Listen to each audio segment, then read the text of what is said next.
Hi అండి. ఈరోజు మనం ఎంతో రుచిగా, సింపుల్‌గా, క్విక్‌గా చేసుకునే దాల్కా మిఠానీ చేసుకుందాం. ఇందుకోసం 1:30 కప్పుల శనగపప్పును తీసుకొని, శుభ్రంగా వాష్ చేసుకున్నాక 3 కప్పుల నీళ్ళని పోసుకొని 1 గంట పాటు నానబెట్టుకోవాలి.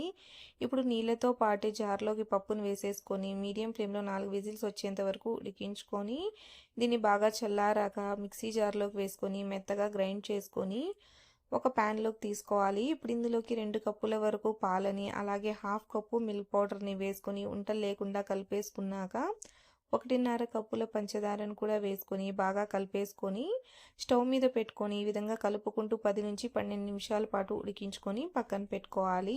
స్టవ్ మీద వేరొక ప్యాన్ పెట్టుకొని ఇప్పుడు ఇందులోకి నెయ్యిని వేసుకొని కట్ చేసుకున్న జీడిపప్పు, బాదంని కూడా వేసుకొని లైట్ గోల్డెన్ కలర్ వచ్చేంత వరకు ఫ్రై చేసుకొని స్వీట్‌లోకి వేసేసుకొని బాగా కలిపేసుకుంటే ఎంతో రుచిగా ఉండే మన దాల్కా మిఠా రెడీ అండి. మీరు దీన్ని వేడి వేడిగానైనా, చల్లగానైనా సర్వ్ చేసుకోవచ్చు.